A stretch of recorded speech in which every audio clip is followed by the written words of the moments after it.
Njoo ngambo tusikie yenye Mungu anapenda ongea na wewe siku ya leo.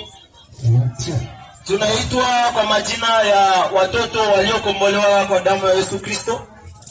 Na tunatafuta kuanza kipindi chetu cha siku ya leo. Kumbe kote kwenye huko ningekusi utege masikio ili upate kusikia yenye Mungu anapenda aongee na wewe. Ndio kulingana na kitabu cha Wafilipi yenye nasema kwa jina la Yesu Kristo na kila goti likunjwe na kila ulimi ukiri. Ndio kwa maana saa kama na hii tutenda tena kumagoti na tutaingia kwa maombi ya mfupi, kisha tutaalika mhubiri ama huko na utendelea kuwa tunakuwa tena mbele yako saa kama na hii. Baba, ni wakati ya wewe kusema na watu wako. Kumbe acha uonekane, acha useme nasi. Sema nasi, tuongoze, sema na wanenaji, sema na mwenye atasimama mahali hapa kupeleka neno lako. Acha utawale na uongoze, nguvu yako itawale mahali hapa.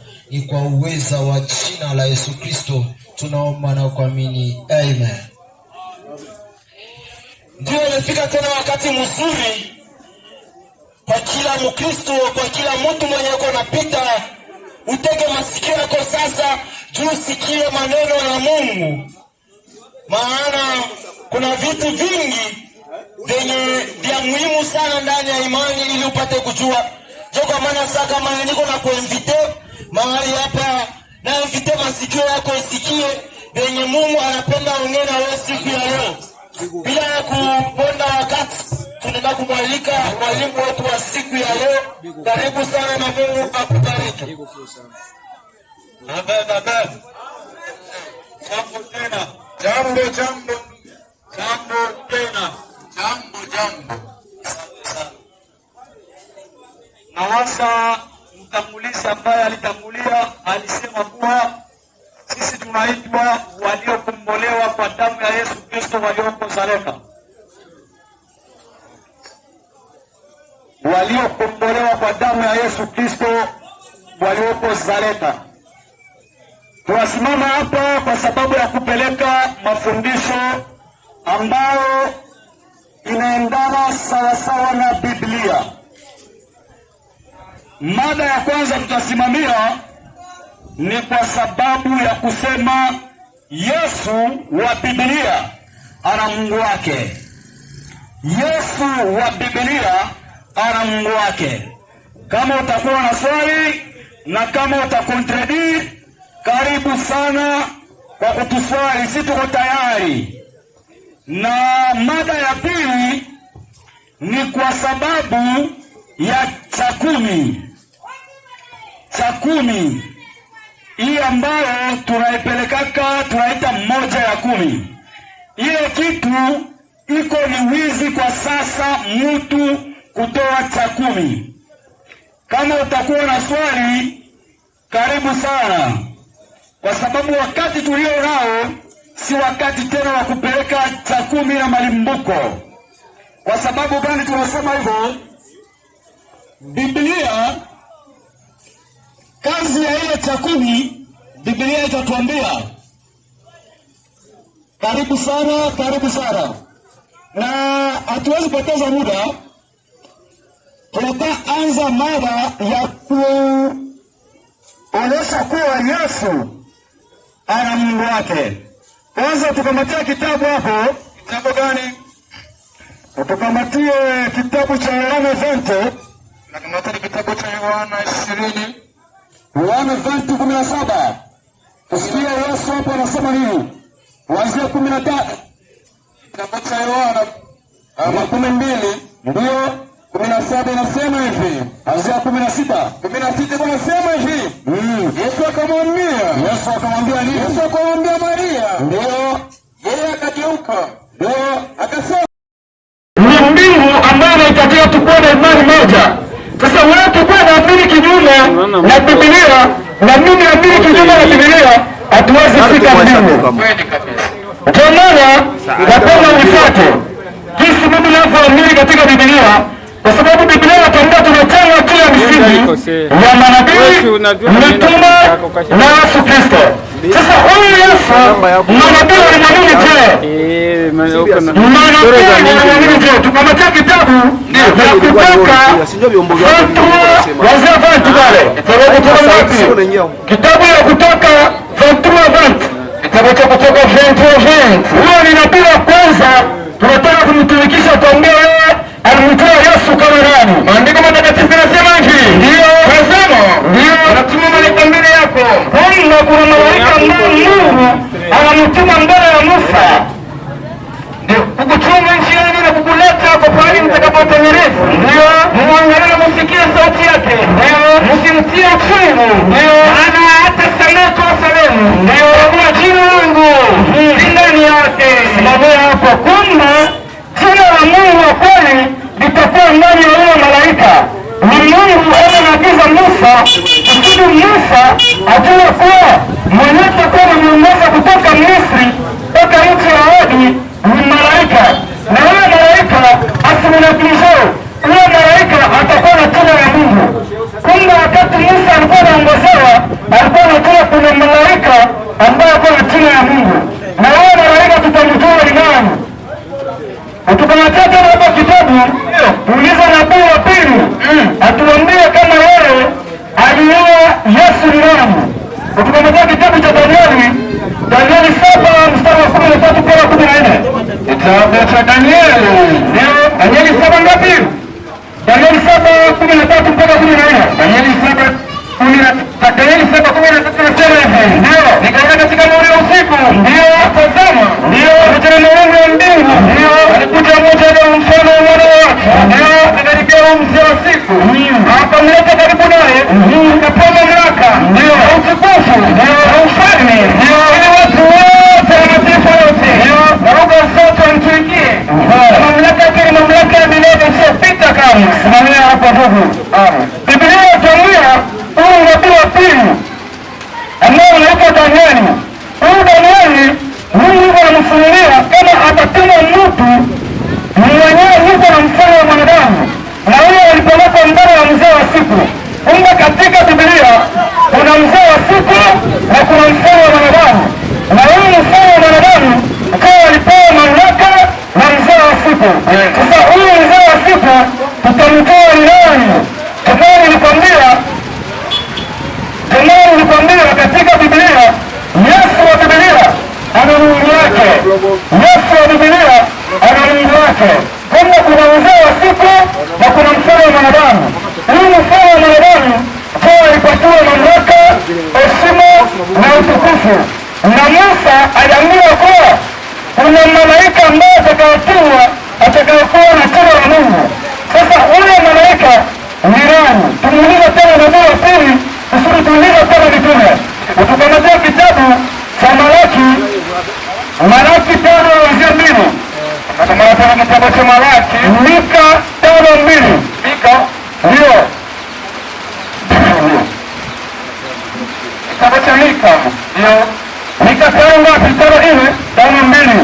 Nasema hivi ndio, lakini wao Bethlehemu Efrata wenda Bethlehemu Efrata ambao ulitoka Yesu ndio katika kuza Yuda, japokuwa hapo mfano katika maovu za Yuda, katika wale tulikotokea moja Mungu ambaye alikuwa anamwambia Mika anasema hivi, kuna mmoja atakayetokea, sio mimi Mungu nitakayetokea, bali kuna mmoja atakayetokea. Sasa huyo atakayetokea atakuwaje? Atakuwa mtawala katika Israeli. Mungu huyo atakayetokea hapo ni mvula.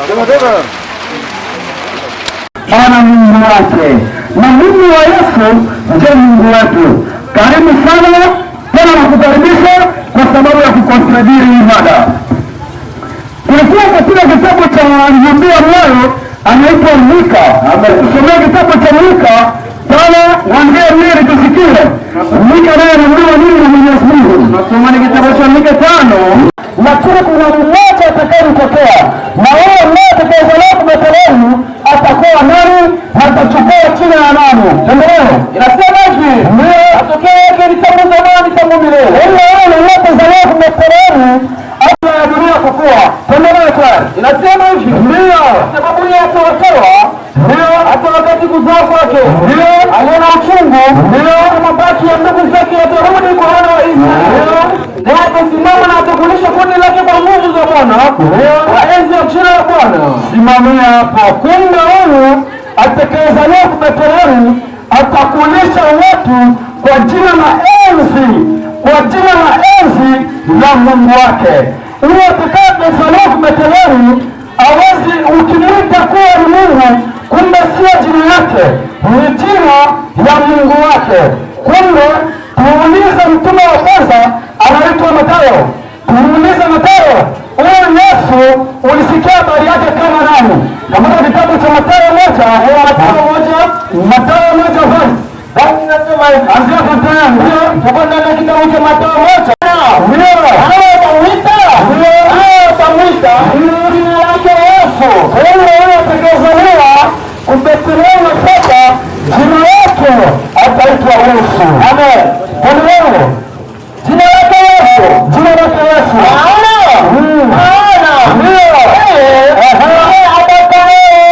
Wake na dhambi zao.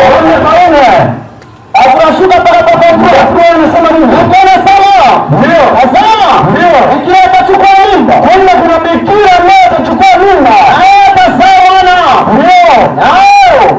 Ataita jina lake. Ataita jina lake. Emanueli. Maana yake nini? Mungu pamoja nasi.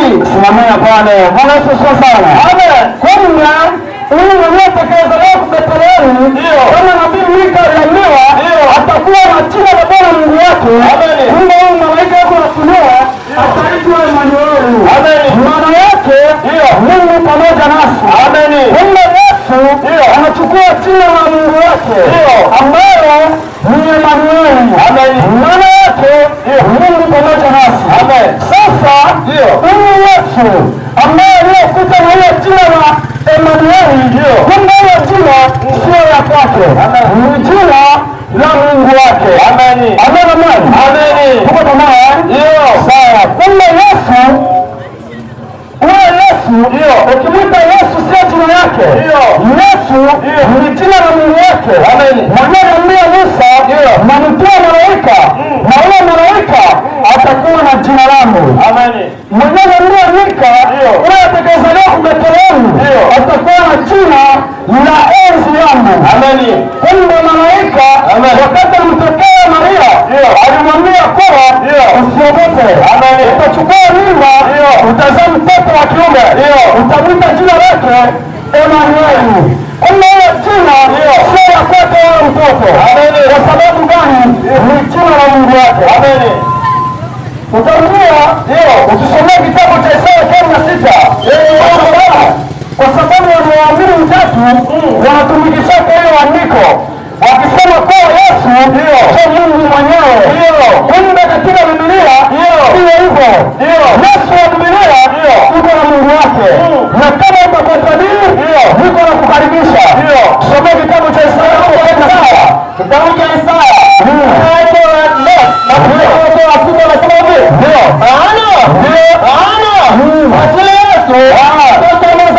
kwa ajili yetu sisi wanadamu, mtoto anazaliwa.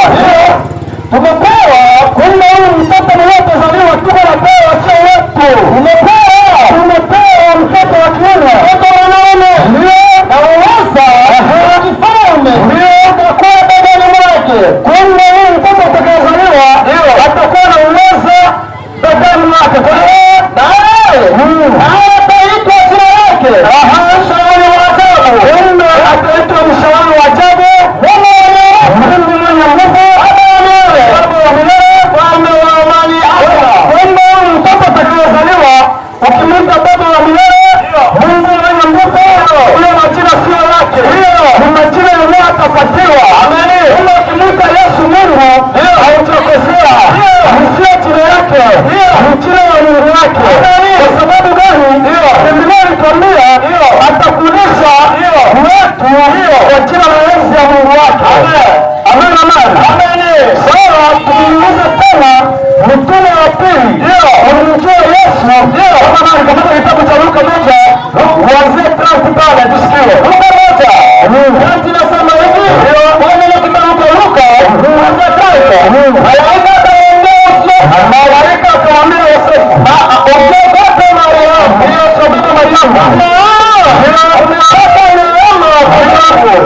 tazama, atachukua mimba na kuzaa mtoto mwanaume, na jina lake utamwita Yesu. Huyu mtoto ambaye ataitwa Yesu, ukitaja Yesu sio jina lake, ni jina la Mungu wake.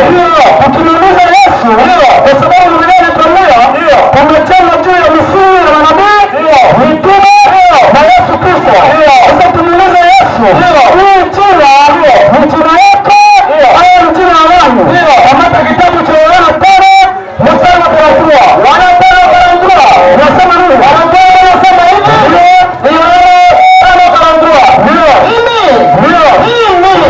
Nimekuja jina la Baba yangu Yesu, alikuja na jina yake, lakini alikuja na jina la Mungu wake, jina la Baba yake.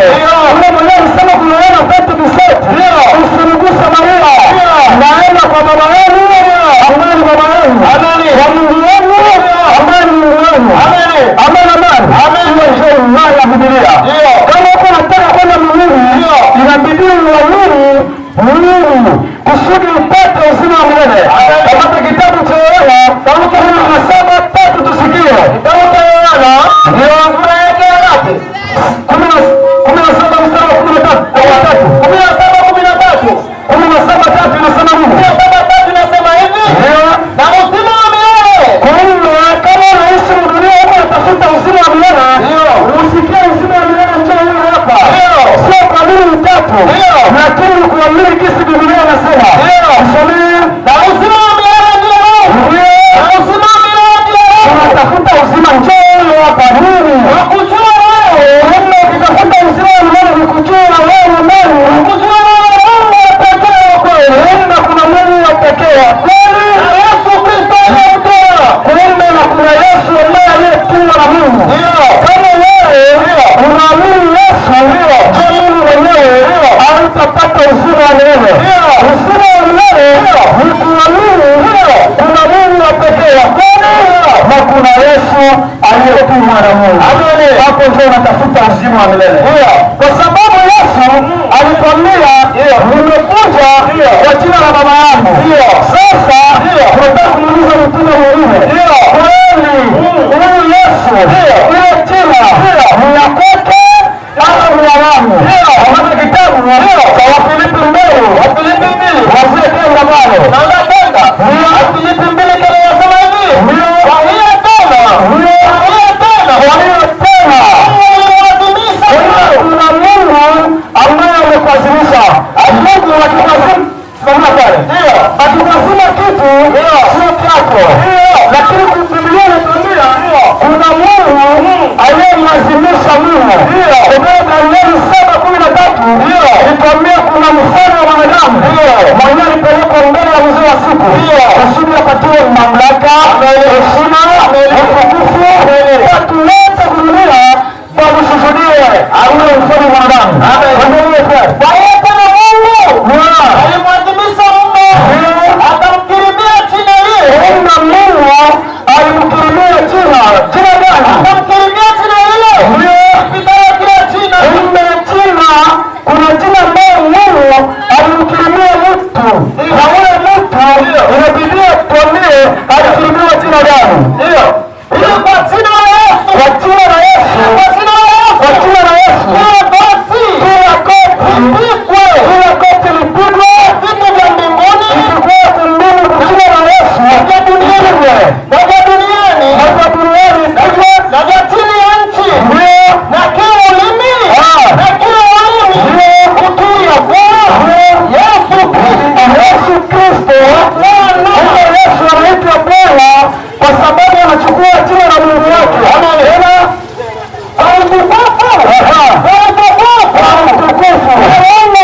Kumbe Yesu wa Biblia wakati anashuka chini ya jina lake, ule utukufu sio wa kwake, ni utukufu ambao anarudishaka kwa Mungu wake. Na kama utakuwa na contradiction, tunakukaribisha kwa sababu mada yetu tunataka kusimamia hapa. Tunajua Yesu wa Biblia kuna wakati ambao Kristo wa Biblia atarudisha mamlaka kwa Mungu wake. Kama anakataa, alimsomea kitabu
wake. Katika mwisho wa mambo yote, naye atarudisha ile jina yake kwa Mungu wake, ile mamlaka atarudisha kwa Mungu wake. Kumbe Yesu wa Biblia ana jina la Mungu wake, na huyo Yesu wa Biblia, kama wewe unaamini kuwa ni Mungu na Mungu ambaye ndio mwanzo na mwisho, Biblia ituambia hivyo. Yesu wa Biblia ana Mungu wake. Kwa sababu ya hiyo tunataka kumaliza ndio katika ile kitabu la Yohana vante wazee kisha kutamka kitabu benda biseta kitabu nasema hivi, Yesu atamwambia, Yesu anasema hivi tena, Yesu atamwambia usinishike, usiniguse, maana sijapaa kwenda kwa Baba. Yesu yuko na Baba yake, ndio anataka kwenda kwa Baba yake, lakini wenenda ndugu zangu ukawaambie napaa kwenda kwa Baba yangu, ndio Baba yenu. Kumbe Baba wa Yesu ndio Baba yetu. Kumbe Yesu ana Mungu wake, Mungu wa Yesu ni Mungu wa Yesu ndio Mungu wetu na sisi. Ruka bado tembea. Wataona sema hivi. Wataona sema hivi. Lakini hizi imeandikwa. Tunaamini Biblia. Kama unaamini Biblia nasema hizi zimeandikwa. Kwa sababu gani? Ili mpate kuamini. Mpate kuamini nini? Ya kwamba Yesu ndiye Kristo. Yesu ndiye Kristo. Yesu ni mwana wa Mungu. Unaweza sema Yesu ni mwana wa Mungu wakati tu alikuwa kudunia, wakati iko kumbili wako tena mwana wa Mungu. Lakini Biblia inasema hizi zimeandikwa kusudi tupate kuamini kwa Yesu ni mwana wa Mungu. Tuendelee kumalizia na kwa kuamini unasema utaamini upate uzima wa milele. Ndio Bwana Yesu sio sana. Biblia inatuambia na kwa kuamini kama Yesu ni mwana wa Mungu utapata uzima wa milele. Si kama Yesu ni mwana wa Mungu kwa sababu alitoka mtumbo wa Maria. Hapana, Yesu alizaliwa na Mungu mweternite. Amen. Ndio maana tuko hapa kwa sababu ya kuwa tufundishane jinsi Biblia inaongea, jinsi Biblia iko natuambia. Kama unatafuta uzima wa milele, Biblia inatuambia njoo huyu hapa uamini kuwa Yesu ana Mungu wake. Kuna Mungu wa pekee na kuna Yesu aliyetumwa na Mungu. Amen. Karibu sana kwa swali kama uko nayo kwa haya mafundisho. Nakukaribisha tena kama uko na swali. Nakaribisha mwenye kuwa na swali katika hii mada.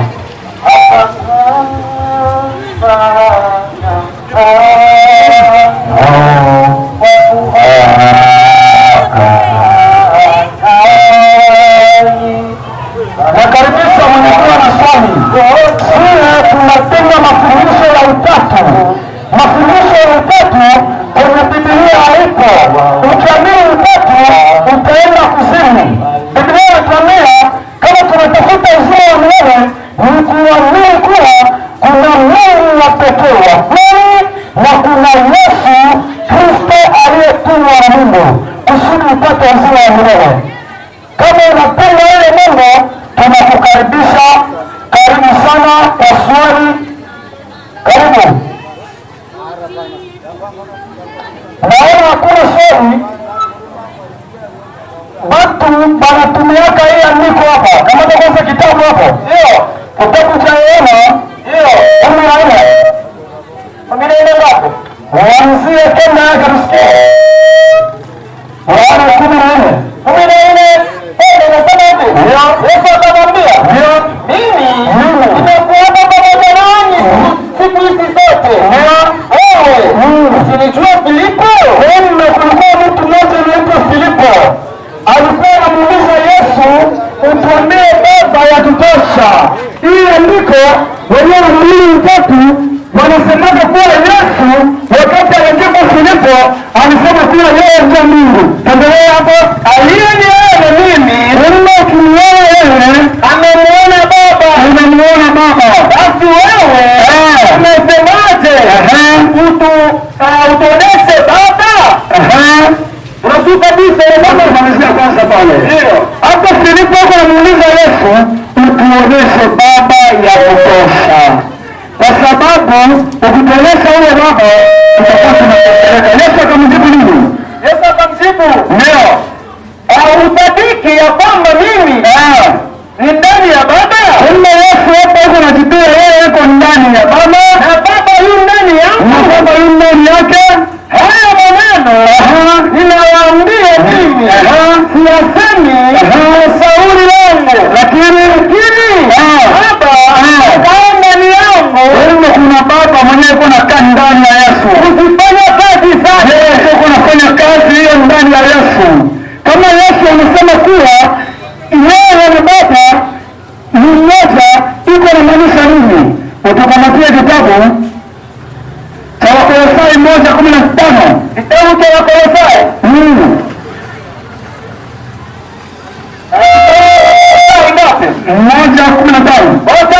Wakolosai inasema hivi. Ndio. Naye ni mfano wa Mungu. Kumbe Yesu ni mfano wa Mungu. Asiyeonekana. Huyo Mungu asiyeonekana ndio Yesu ndiye aliyekuja eko na mfano wake. Mzaliwa wa kwanza. Yesu ndiye mzaliwa wa kwanza wa viumbe vyote. Ukisikia Yesu anasema ukiniona mimi unaniona Baba, ni kwa sababu Yesu alichukua jina la Mungu wake, na kwa sababu Yesu ni mfano wa ule Mungu ambaye hajawahi kuonekana.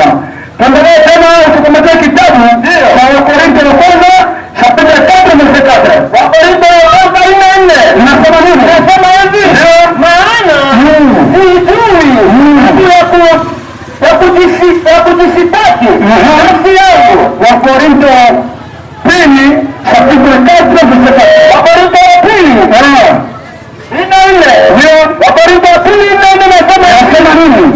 Ambaye ndani yao Mungu wa dunia hii. Kama kuko Mungu wa dunia hii kufundisha watu muamini mtatu. Anaamini Mungu Baba, Mungu Mwana, Mungu Roho Mtakatifu. Ndio mafundisho leo niko na ipinga na mashetani.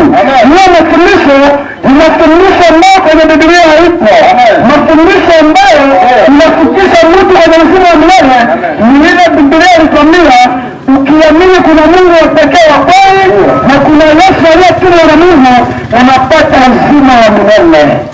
Tumeleza amepofusha fikira zao. Mungu wa dunia njema kupofusha akili yetu. Akili yenu kusudi msipate kuamini kuwa Yesu ni mwana wa Mungu. Muamini katika utatu. Tuendelea. Isiwasikie nuru ya Injili. Wenda kuna nuru ya Injili ya kweli ya utukufu Kristo, ndio sura ya Mungu. Mungu ya Yesu akisema ukiniona mimi inatosha. Yesu ana sura ya Mungu. Yesu ni mfano wa ule Mungu asiyeonekana. Ukiamini hivyo uko na uzima wa milele. Amen. Bwana Yesu sio sana. Amen. Karibu tena kwa swali. Kama kuna mtu wa swali mwenyewe atakoproduce Biblia kwa sababu ya kuamini Yesu ana Mungu wake na kukaribisha tena. Karibu kwa swali. Hakuna mwenye kuwa na swali hapa. Sisi tunakataa imani ya utatu. Ukiamini Mungu Baba, Mungu Mwana, Mungu Roho Mtakatifu, hauna uzima wa milele ndani yako. Na kutafuta kupata uzima wa milele ni kuamini Yesu ana Mungu wake. Hapo nakukaribisha. Kama uko na swali, karibu. Na kama uko na andiko, ilete. Karibu sana. Karibu.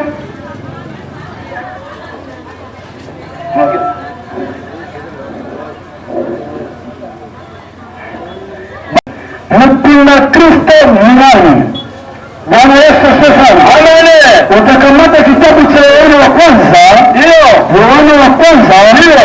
Sura ya 4. Ndio. Mstari wa 14. Tusikie Biblia inatuambia nini hapo? Yohana wa kwanza. Ndio. Sura ya 4. Mstari wa 14. Ndio. Unasema hivi? Ndio. Na sisi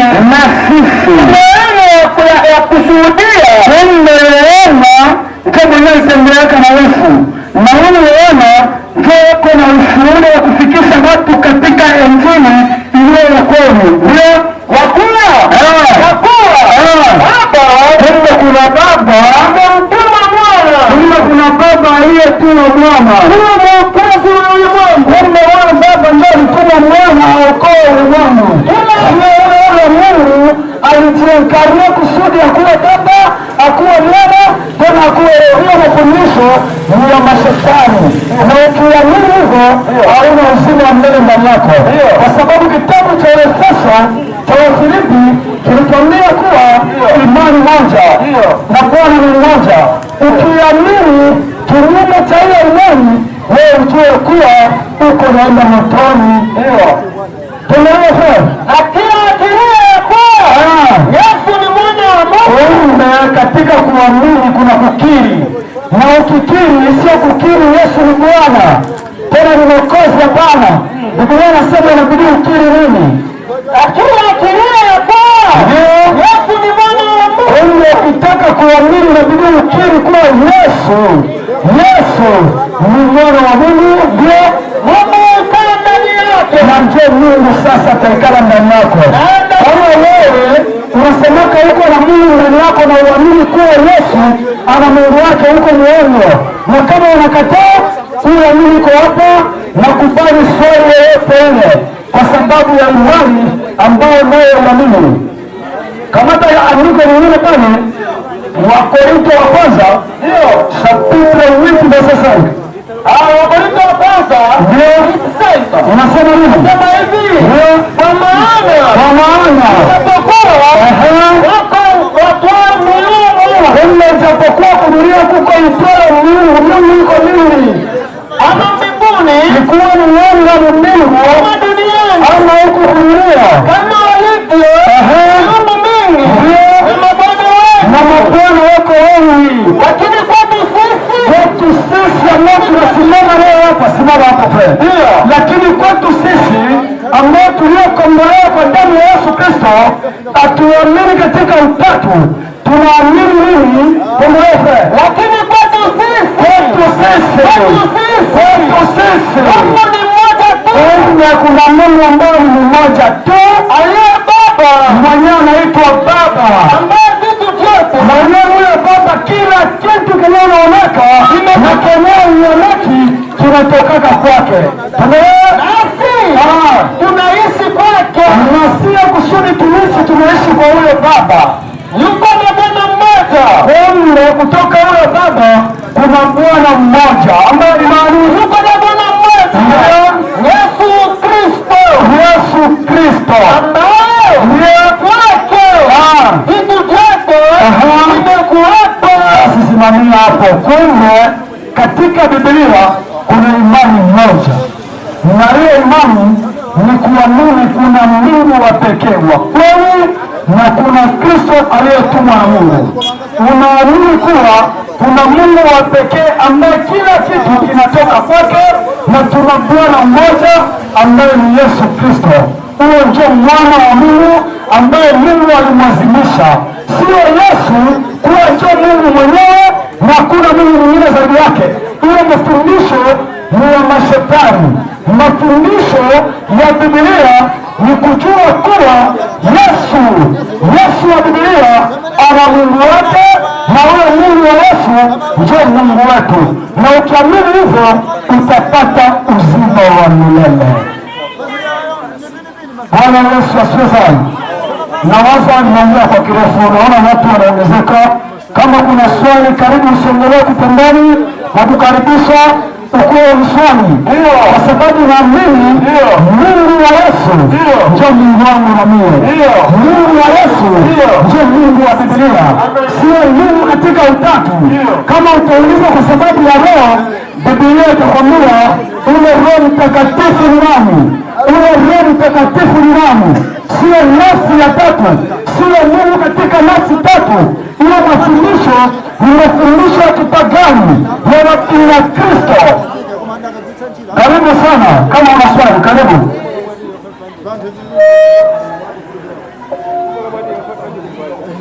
Sawa, nataka kushuka.